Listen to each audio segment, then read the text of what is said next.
Ya, Bang itu sudah. April, apa Ke harapan secara personal mungkin Ricky Rizal ada yang ingin disampaikan seperti itu dan tentunya ini juga menjadi materi dalam persidangan nanti? Mbak Grace, saya tertarik dengan pernyataannya Bang Delson ini, ya, tentang level-level itu, ya, bahwa di dalam konsepsi hukum pidana itu betul, ya, ada dader, eh, leger dan seterusnya gitu, ada turut serta pelaku utama dan seterusnya gitu, ya. Nah, kualifikasi itu memang ada diatur secara teoretik di dalam hukum pidana. Nah, sekarang kita bicara soal Ricky Rizal, ya, klien saya ini. Sekali lagi, di dalam dakwaan jaksa penuntut umum ini, dia menerangkan ada 3 lokus, ada 3 tempat kejadian. Peristiwa itu peristiwa di Magelang, di rumah Saguling, dan di rumah dinas di Duren 3. Dari apa yang diuraikan jaksa, ya, tidak ada satupun fakta yang muncul, yang terungkap atau bisa diungkapkan oleh jaksa, ya, tentang apa yang diketahui oleh Ricky Rizal. Apa sih sesungguhnya? Tadi sudah saya contohkan, ketika ya Ricky Rizal itu dipanggil oleh Sambo dan Sambo menangis ketika menyatakan bahwa istrinya dilecehkan oleh Joshua. Kemudian Sambo mengatakan bahwa nanti kalau Joshua melawan kamu backup saya ya. Ricky Rizal pun nggak ngerti apa yang terjadi, Itu apa tidak dalam dikomunikasikan pikirannya. sama korban, sama Brigadir J, tidak bertanya gitu. Saya dapat informasi seperti ini gimana ya? Seperti itu? Loh, sejak di Magelang pun Ricky ini juga tanya kepada si siapa Joshua ketika ada keributan Joshua dengan Ma'ruf Kuat ya, Kuat Ma'ruf ya. Tapi Joshua juga tidak menyatakan apa-apa, tidak menjelaskan apapun sih. Gitu loh. Ini faktanya, ya.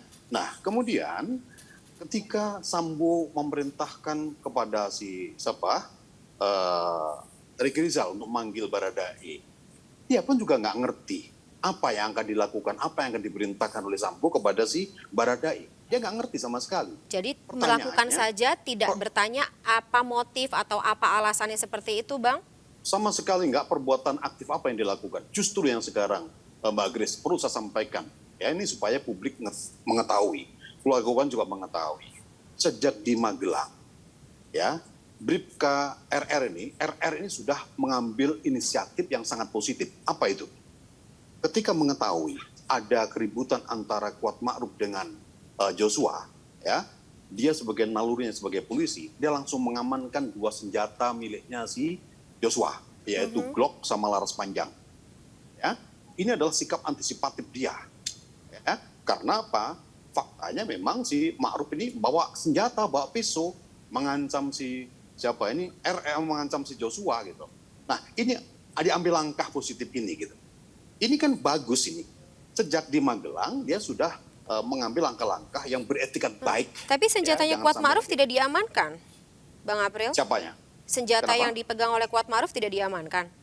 Loh, sejak apa ada diketahui Ma'ruf ini ngejar-ngejar si Joshua, ya kan terus terpisah, nggak ada komunikasi lagi.